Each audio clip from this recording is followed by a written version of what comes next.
ஓம் குருவே துணை ஸ்ரீ வராகமிகிற ஜோதிட பயிற்சி மையம் வழங்கும் astro online Kallakurichi YouTube channel தங்களை அன்போடு வரவேற்கிறது. இந்த 23வது கருத்தரங்கின்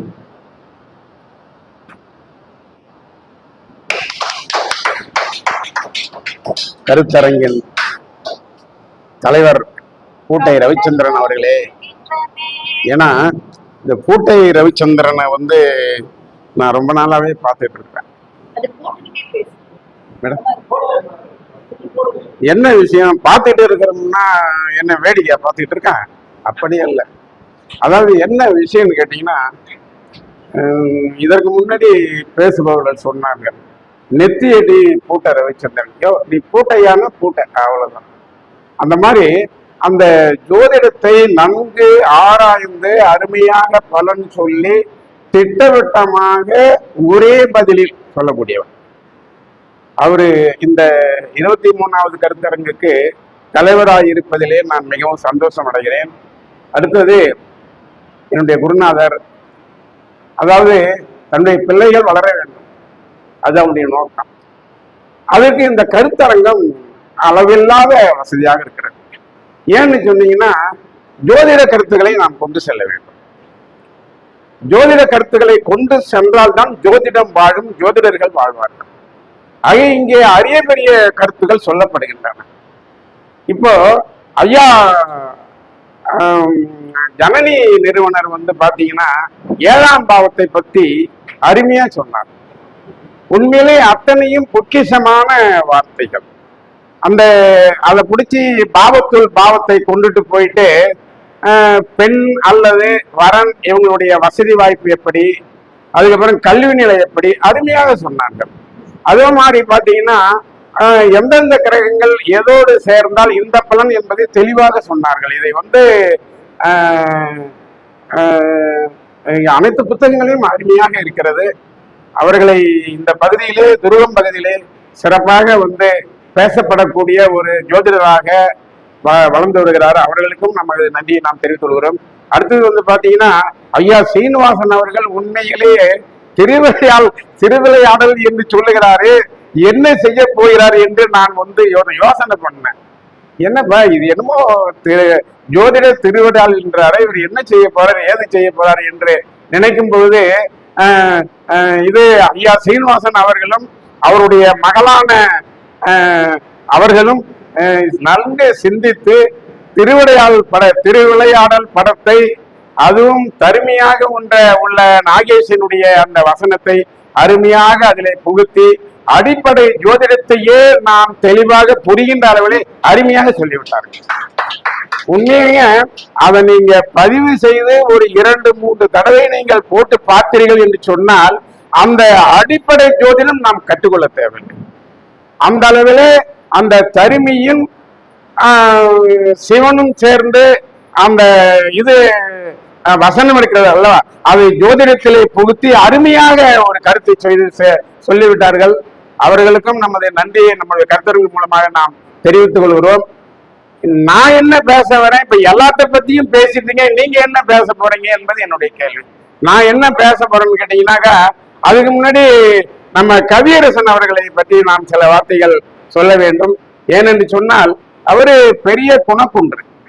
எதுக்கு சொல்றேன்னு கேட்டீங்கன்னாக்க, அந்த பலாப்பழம் இருக்கு பார்த்தீங்களா, அந்த பலாப்பழம் முள்ளுதான், ஆனால் அதோடு அதை பழகி அதை சுவைத்து பார்க்கும்போது, ஆகா இதை நாம் முள்ளு என்று நினைத்தோமே, இப்போது அருமையாக சுவையாக இருக்கிறது என்று அந்த அளவிலே குணக்குண்டாக நின்று பழகுபவர்களுடைய எண்ணத்தை, பாங்கை புரிந்து கொண்டு கராரா சில பரிகாரத்தை இப்ப பேசினாரு பாருங்க. நாம அப்படியே பேசிருக்கிறோம், நாம அப்படியே மோடாமத்தமா பேசிட்டு இருக்கோம். ஏன்னா அழுத்தமா சொன்னாலும் பிரச்சனை, இது நடக்கும் முன்னாலும் யாராவது கேள்வி கேட்பாங்க, நடக்காதுன்னாலும் கேள்வி கேட்பாங்க. ஏன் இந்த தலைவலி?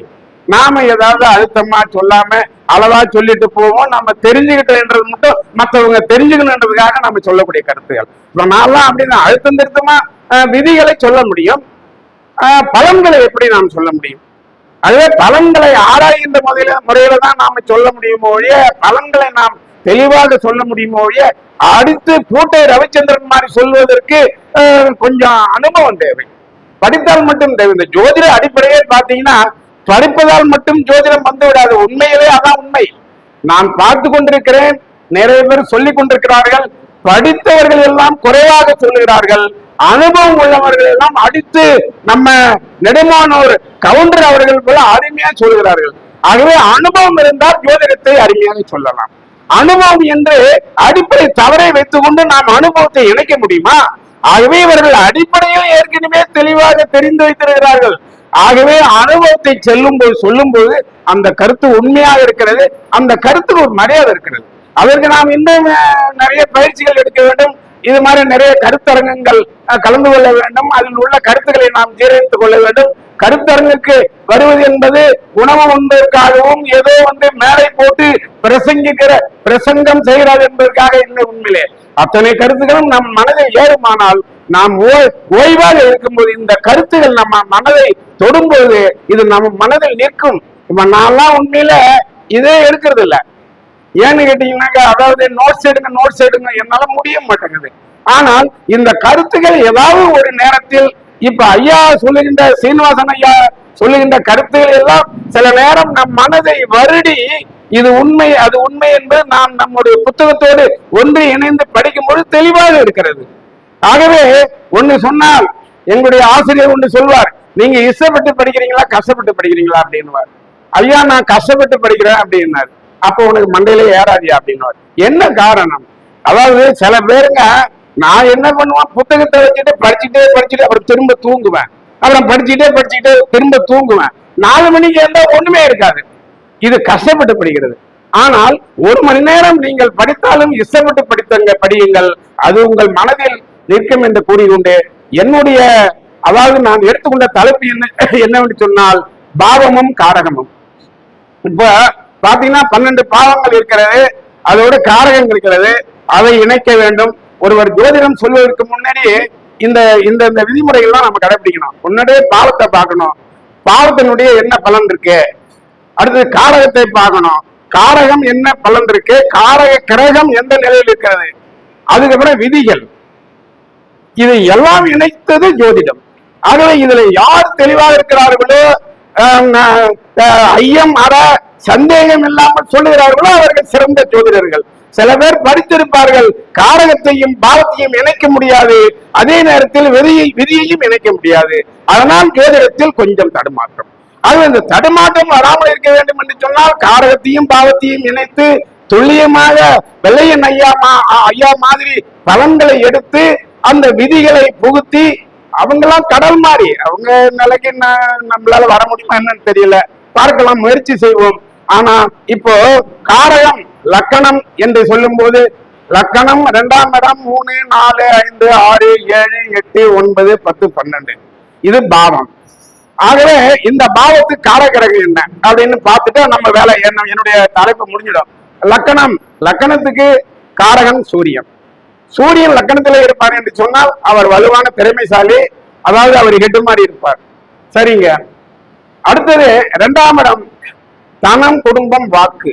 2ஆம் இடம் என்பது தனத்தை சொல்லக்கூடியது, ஒரு மனிதனுடைய பொருளாதாரத்தை சொல்லக்கூடியது, அவனுடைய குடும்பம் எப்படி இருக்கும் என்று சொல்லக்கூடியது, குடும்பம், வாக்கு, அவன் எப்படிப்பட்ட மனிதன் என்று சொல்லக்கூடியது, ஆரம்ப கல்வியையும் சொல்லக்கூடியது. ஆகவே தனம் என்பதற்கு குருவையும், குடும்பம் என்பதற்கு புதனையும், சுபிச்சக்காரன் என்பது சுக்கிரனையும் எடுத்துக்கொள்ள வேண்டும். வாக்கு என்பதற்கு புதன். அதாவது நெடுமான ஒரு கவுண்டர் சொன்ன மாதிரி புதன் எந்த அளவுக்கு மறைகிறாரோ அதாவது மறைந்த புதன் நிறைந்த கல்வி என்பார்கள். அவருடைய இடங்களே பார்த்து 2, 4, 6, 8 இப்படிதான் போயிட்டு இருக்குது. இவர் எல்லாம் 6, 8 எல்லாம் சிறப்பான இடமா? 6, 8 முக்க கெட்ட இடம், மறைவிட ஸ்தானம். அதிலே புதன் என்றால் சிறப்பான கல்வி என்று சொல்கிறார்கள். ஆகவே புதனை மறைந்தால் நிறைந்த கல்வி. 3ஆம் இடம், 3ஆம் என்பது சகோதர பாவம், தைரியம், வீரியம், இளைய சகோதரம்.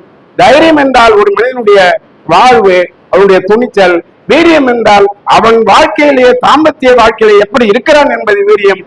அதான் தைரியம், வீரியம் அவனுடைய இளைய சகோதரத்தை சொல்லக்கூடியது. ஆகவே தைரியம், வீரியத்துக்கும் இளைய சகோதரத்துக்கும் சகோதரன் என்று சொல்லும்போது செவ்வாய், புதன், அதாவது 3ஆம் இடத்துக்கு மொத்தமாக செவ்வாய் தான் காரக கிரகம். அடுத்தது 4ஆம் இடம். 4ஆம் இடம் எதுவுமே நமக்கு தெரியும், குடும்ப ஸ்தானம், அதாவது சுகஸ்தானம். இந்த சுகஸ்தானம் 4 விதமாக பிடிக்கிறோம். அதாவது என்னன்னா வண்டி, வாகனம், வீடு, மண்மனை. வண்டி, வாகனம், வீடு, இதுக்கு சுக்கிரன். ஒண்ணு புரிஞ்சுக்க, அடிப்படையா எந்த கிரகமும் கிடக்கூடாது, எந்த பாவமும் கிடக்கூடாது, எந்த ஆதிபத்தியமும் கிடக்கூடாது. இந்த ஆதிபத்தியம் கெடாமல் இருந்து, பாவங்கள் கெடாமல் இருந்து, காரகிரகம் கெடாமல் இருந்தால் அவர் சிறப்பான அந்த பலனை அனுபவிப்பார். இல்லை என்றால் பலனை அனுபவதில்லை, ஒரு பின்னேற்றம் ஏற்படும் என்று சொல்லலாம். 4ஆம் இடம் என்பது நான் சொல்லிட்டேன். அதாவது வண்டி, வாகனம், வீடு, சுக்கிரன். சுக்கிரன் நல்லா இருந்தா வீடு கட்டுவாங்க. அதுல ராகு கேது இருந்தாக்க கட்டாயமா வாடகை வீடுதான். அதே மாதிரி செவ்வாய் நல்லா இருந்தாருன்னா மண்மனை. ஏன்னா மண்மனை பூமிக்கு செவ்வாய் காரக கிரகம். மண்மனை பூமி நல்லா வாங்கினான்னா அவன் செவ்வாய் நல்லா இருக்கு. அடுத்தது 5ஆம் பாவம். 5ஆம் பாவம் என்பது என்னன்னு கேட்டீங்கன்னா பூர்வ புண்ணியஸ்தானம்.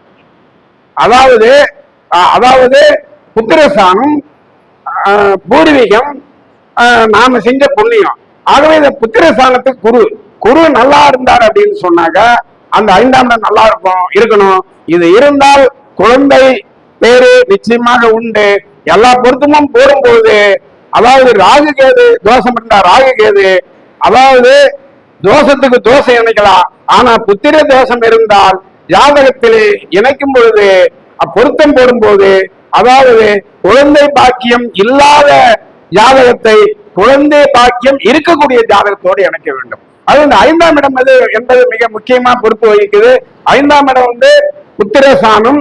ஆக அதுக்கு குருவும் நல்லா இருக்கணும். ஒண்ணு புரிஞ்சுக்கங்க, கிரகத்துவத்துல ஈடுபடக்கூடாது, அதிக பாகை வாங்கியிருக்க வேண்டும்.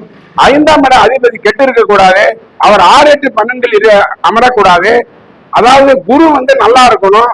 காரக கிரகம். குரு யாரு? புத்திர காரக கிரகம். இவங்க நல்லா இருந்தா அவர்கள் புத்திர சேமம் இருக்கும். ஒரு அடிப்படையை நாம் தெரிந்து கொள்ள வேண்டும். அதாவது பாவ அதிபதியும் காரக கிரகமும் எந்த விதத்திலும் பாதிக்கப்படாமல் இருந்தால் அந்த பாவத்தின் பலனும் சரி, அந்த காரகத்தின் பலனும் சரி அருமையாக கிடைக்கும் என்பது சந்தேகம் இல்லை. அடுத்தது 6ஆம் இடம், ருணரோக சத்துருஸ்தானம். 6ஆம் இடம் என்பது கெட்டதா மறைந்த இடமாக இருந்தாலும் அது சொல்லக்கூடிய இடம் ருணரோக சத்துருஸ்தானம். இதுக்கு யாரு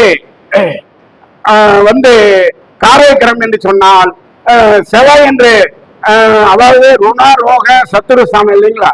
அதனால இதை நாம செவ்வாய் என்று சொல்லலாம். அடுத்தது 7ஆம் இடம் என்பது திருமண ஸ்தானம். அது சுக்கிரன் என்று சொல்லலாம். 7ஆம் பாவம் திருமணத்தை பற்றி, அதாவது வரனை பற்றி அல்லது பெண்ணை பற்றி பேசக்கூடியது. இதுல பாத்தீங்கன்னா இப்ப 7ஆம் இடத்தை ஐயா அதிகமா சொன்னாரு. ஏன் அதிகமா சொன்னாருன்னு கேட்டீங்கன்னா 7ஆம் பாவத்துல ஒரு விஷயம் அதிகமா இருக்கு. அதுதான் வாழ்க்கையே. ஒரு மனிதன் பிறக்கின்றான், சாகின்றான், அதோட அவனுடைய வாழ்க்கை முடிந்து விடவில்லை. ஒரு பாதி குழந்தை பருவம், ஒரு பாதி இடைநிலை பருவம், மீதி பாதி வாழ்க்கையோடு துணையோடு போகிறது என்று சொன்னால் அடுத்த 7ஆம் இடத்திலிருந்து எல்லாமே ஆரம்பிக்குது. எல்லாமே 7ஆம் இடம் மனைவியின் மூலமாக வருகின்ற சுகம் அவ்வளவு அருமையானது.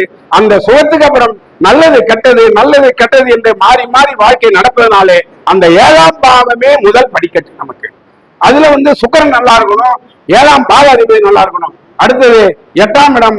8ஆம் இடம் யாரு? ஆயுள் ஸ்தானம். அதுக்கு காரணம் யாரு? சனி பகவான். சனி பகவான் 8ல் நின்றால் சிறப்பு. ஆனால் ஆயுளை கொடுப்பார், துன்பத்தை மிகவே கெடுப்பார், தொழிலை மிக சிறப்பாக கொடுக்க மாட்டார். சரிங்களா? அடுத்தது 9ஆம் இடம். அந்த காலத்திலே சொல்லுவார்கள் பித்துரு என்பார்கள். நான் ஜோதிடம் கத்துக்கிறதுக்கு முன்னாடி பித்துருன்னா என்னன்னு எனக்கு தெரியல. பித்துருன்னா அப்பா அண்ணா ஜோதிடம் கத்துக்கிட்ட பிறகு தெரிஞ்சது. ஆக பித்துரு ஸ்தானம் என்பது 9ஆம் இடம். இப்ப 9ஆம் இடம் என்பது பாக்கிய ஸ்தானம். ஒரு ஜாதகருக்கு எது பாக்கியம்? 9ஆம் இடம். அந்த பாக்கியாதிபதி, பாக்கிய இடத்து அதிபதி பாக்கியாதிபதி. சரிதாங்களா? அவர் நல்லா இருந்தாருன்னா அந்த ஜாதகருக்கு எல்லா பாக்கியமும் கிடைக்கும்.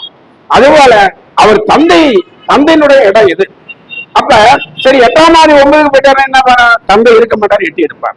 9ஆம் மாதி 8க்கு போனாருன்னா, ஏன்னா இந்த பித்துரு ஸ்தானாதிபதி கெடக்கூடாது. கெட்டால் தந்தை 8 இருப்பாரு, இல்லைன்னா இல்லாம போடுவார், இல்லைன்னா செத்தே போயிடுப்பாரு, இல்லைன்னா மறைவிடமா இருப்பாரு, இல்லைன்னா ஊர் தாண்டி ஊர் எங்கேயாவது பழைப்பாரு, இவர் எங்கேயாவது இருப்பாரு.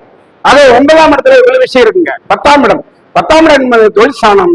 அதாவது வாழ்க்கை, அதுக்கப்புறம் பாக்கியம், அதுக்கப்புறம் தொழில். ஏன்னா முதல்ல தொழிலை கொடுத்தா மனிதன் வேலை செய்ய மாட்டான். ஆகவேதான் முதல்ல பாக்கியத்தை கொடுத்தாரு, அதுக்கப்புறம் தொழிலை கொடுத்தாரு. ஆகவே தொழில் ஸ்தானம் என்பது சிறப்பாக இருக்கும் இருக்க வேண்டும் என்று சொன்னால் அந்த ஆதிபத்திய கிரகம் நல்லா இருக்கும். 10ஆம் இடத்து ஆதிபத்தியம் யாரோ அவர் கிடக்கூடாது. அதே மாதிரி தொழில்காரகன் சனி பகவான் கிடக்கூடாது. 11 பாத்தீங்கன்னா லாபஸ்தானம், அது மூத்த சகோதரம். அப்ப லாபாதிபதி என்று சொல்லக்கூடிய அந்த ஸ்தானாதிபதி நல்லா இருந்தாருன்னா லாபங்கள் கிட்டி கொண்டிருக்கும். வாழ்க்கையில தொழில் செய்கிறோம், அதுக்கப்புறம் லாபம் வருகிறது. அந்த லாபத்தை நம்ம சம்பாதிக்கணும். அது மூத்த சகோதரம், 3ஆம் இடம் இளைய சகோதரம். ஆனா 2க்கும் காரகிரகம் செவ்வாய் தான். 11ஆம் இடம் மூத்த சகோதரம், அதுக்கும் காரகிரகம் செவ்வாய் தான். செவ்வாய் நல்லா இருந்தாருன்னா, 11ஆம் இடத்து அதிபதி நல்லா இருந்தாருன்னா, கூட்ட ரவிச்சந்திரன் மாதிரி உங்க அக்கா தம்பி நல்லா இருப்பாங்க, எப்பயா கவலையப்படாதையா அப்படின்னு சொல்லலாம். சப்போஸ் காரகிரகம் செவ்வாய் நல்லா இல்ல, 11ஆம் இடத்து அதிபதி 6, 8, 12 போயிட்டாரு, இல்ல கிரகத்துல மாட்டிட்டாரு, இல்ல அசமத்துல இருக்கிறாரு, என்ன உன் அண்ணா உருப்பட மாட்டான், நீ போயிட்டே எங்க கூட்ட ரவிச்சந்திரன் மாதிரி சொல்ற மாதிரி சொன்னோம்னா அது பலிக்கும். அடுத்தது 12ஆம் இடம். இந்த 12ஆம் இடம் என்பது முடிஞ்சிச்சுங்கய்யா. 12ஆம் இடம் என்பது மிக முக்கியமான ஸ்தானம். 12ஆம் இடம் என்பது அயன சயன போகம். அதே மாதிரி விரயஸ்தானம். ஒரு ஜாதகம் தொழில் செய்யறான், லாபம் வருது, அதை விரயம் பண்றான். அது சுபகரயமா இல்ல அபகரயமா என்று சொன்னால், அங்கே இருக்கக்கூடிய சுபகரயங்கள் இருந்தால், ஆதிபத்திய கிரகம் சுபமாக இருந்தால் அது சுபகரியம், அசுப கிரகமாக இருந்தால் அசுப கிரகம் அங்கே நீண்டால் அது அசுப கிரகம். ஆகவே 11ஆம் இடம் 12ஆம் இடம் என்பது விரயம் என்பது எப்படி முடியணும், அசுபமா சுபமா. சில நேரம் போனோம்னா, ஏன் சாமி நாங்க போயிட்டு ஜோசியர்கிட்ட போகும்போது ஏன் நாங்க வீடு கட்டலாமா என்று சொன்னால், 12ஆம் இடத்துல சுக்கிரன் இருப்பாரு, மறைஞ்சுதான் இருப்பாரு. 12ஆம் இடம் தப்பு இல்ல, வீடு கட்டு. ஏன்னு கேட்டீங்கன்னா, அவர் மறைஞ்சு சுக்கிரனுக்கு 12ஆம் இடம் என்பது மறைவிடம் இல்ல, அது சிறப்பு. ஆக அவர் என்ன சொல்லுவாரு, சுப கிரகம் இருப்பதனாலே குரு இருக்கிறாருன்னு வச்சுங்க, சுப கிரகம் இருக்கிறார் இல்ல அந்த வீட்டை சுப கிரகம் பார்க்கிறது, நீங்க சுப கிரக செலவு செய்யுங்க, வீடு கட்டுங்க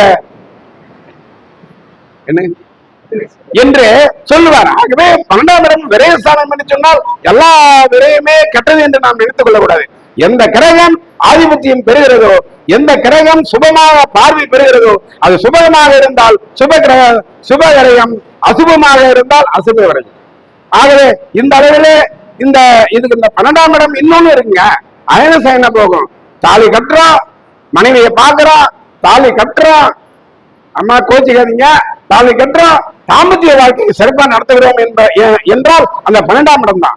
12ஆம் இடம் கெட்டுவிட்டால் அவர்கள் ஒழுங்காவே தாம்பத்திய வாழ்க்கை பண்ண முடியாது. தாம்பத்திய வாழ்க்கை சிறப்பு இல்லைன்னா என்னத்துக்கு கல்யாணம், என்னத்துக்கு நாம செலவு பண்றோம் லட்சக்கணக்கில். ஆகவே 12ஆம் இடம் சிறப்பாக இருந்தால்தான் அந்த தாம்பத்திய வாழ்க்கை நல்லா இருக்கும். அதே நேரத்தில் 12ஆம் இடத்தில் ஏதாவது ஒரு கிரகம் இருந்தால்தான் பிள்ளைகள் இருக்கும். ஏன்னா 5ஆம் இடத்துக்கு 8ஆம் இடம் 12ஆம் இடம். ஆகவே என்று கூறிக்கொண்டு எனக்கு வாய்ப்பளித்தமைக்கு நன்றி பாராட்டி விடைபெறுகிறேன். வணக்கம்.